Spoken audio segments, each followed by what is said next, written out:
દ્વારકા જિલ્લાના જામ રાવલમાં પ્રાથમિક સુવિધાના અભાવે કોંગ્રેસ અને શહેરીજનો મેદાને આવ્યા। રોડ રસ્તા ગટર વરસાદી પાણીનો નિકાલ સહિતની અનેક સમસ્યાથી સ્થાનિકોમાં ભારે રોષ છે।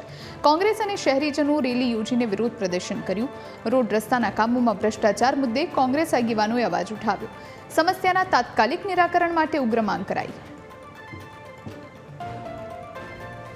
નાખતા પહેલા એ કહ્યું કે ભ્રષ્ટાચારને ઉજાગર કરવો એ ભારતના અલગ અલગ કાયદાઓ પૈકી કયા કાયદા હેઠળ ગુનો બને છે એની કઈ કલમ છે, આ કલમ કયો અને ત્યાર પછી તમે અમને આ ભાઈ જે છે એને જેલમાં નાખો।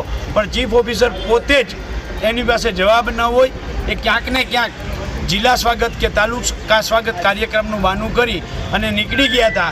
અમે અહીંયા પલાઠી વાળીને બેસી ગયા, ચીફ ઓફિસર આવ્યા, અલગ અલગ પ્રશ્નોની રજૂઆત કરી। અઠવાડિયાની અંદર જો આ પ્રશ્નોનું પરિણામ નહીં આવે તો આવનારા દિવસોમાં ફરીથી રાવલ નગરપાલિકા ચીફ ઓફિસર પાસે આવી અને રજૂઆતો કરશું।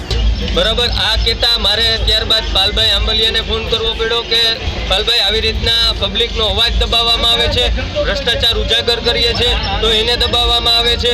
એટલે પછી પાલભાઈએ આપણે ત્યાં આવ્યા અને ત્યારબાદ તમે સૌએ એમનો લાઈવ અને વિડીયો જોયેલો જ હશે। અને મારી એક જનતાને અપીલ છે, રાવલની જનતાને, જ્યાં ભ્રષ્ટાચાર થશે ત્યાં હું બોલીશ અને હું એવું ઈચ્છું છું કે રાવલના હરેક ખૂણેથી હરેક પબ્લિક બોલે અને ભ્રષ્ટાચારના વિરોધમાં બોલે। આપણે જે રોડ છે અત્યારે એમાં એક બી જગ્યાએ ખાડા હતા, ત્યાં મોરમ નાખવાની એક પ્રોસેસ ચાલુ કરી હતી। એનું કારણ એ હતું કે કોઈ પડે નહીં, કોઈને કોઈ લાગે નહીં, ક્ષતિ ના થાય, કારણ કે આપણે જે ફર્નિશિંગનું કામ હતું એ ટેન્ડર પ્રોસેસમાં છે તો એની એજન્સી ફિક્સ કરતાં થોડો ટાઈમ લાગે એવી સ્થિતિ। સત્વરે એ સમસ્યાને ધ્યાને લઈને એ પ્રોસેસ ચાલુ કરી હતી કે આપણે મોરમ નાખીને અત્યારે એ રોડને થોડું ઠીક કરી નાખીએ। બહુ વધારે ખાડો નહોતો પણ છતાંય મેં કીધું આ વ્યવસ્થિત કરી નાખીએ, કારણ કે એક ટીમ આવેલી હતી એને આ સજેશન્સ આપેલું।